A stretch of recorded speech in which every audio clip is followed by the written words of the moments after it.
اعوذ باللہ من الشیطان الرجیم بسم اللہ الرحمن الرحیم وہذا صراط ربک مستقیما قد فصلنا الآیات لقوم یذکرون لهم دار السلام عند ربهم وهو وليهم بما كانوا يعملون صدق اللہ العظیم۔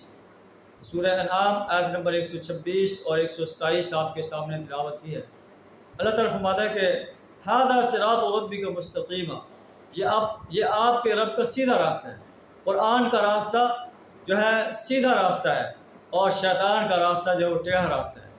قرآن کا راستہ انسان کو جنت کے باغوں کی طرف لے جائے گا اور شیطان کا راستہ انسان کو جہنم کے انگاروں کی طرف لے جائے گا۔ وَهَذَا صِرَاطُ رَبِّكَ مُسْتَقِيمًا، یہ آپ کے رب کا سیدھا راستہ ہے۔ قَدْ فَصَّلْنَا الْآيَاتِ لِقَوْمٍ يَذَّكَّرُونَ، ہم نے ان انسانوں کے لیے اپنی نشانیوں کو واضح کر دیا ہے، اپنی آیات کو واضح کر دیا ہے جو نصیحت حاصل کرنا چاہتے ہیں۔ لَهُمْ دَارُ السَّلَامِ عِنْدَ رَبِّهِمْ، ان کے رب کے ہاں سلامتی کا گھر ہوگا۔ وَهُوَ وَلِيُّهُمْ، اور وہی ان کا سرپرست ہے۔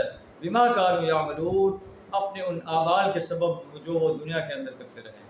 اللہ سے دعا کرا ہمیں بھی قرآن کی دی ہوئی رہنمائی کو اپنانے کی توفیق عطا فرمائے۔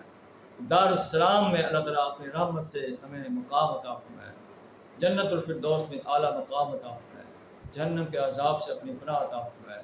وآخر دعوانا الحمد للہ رب العالمین۔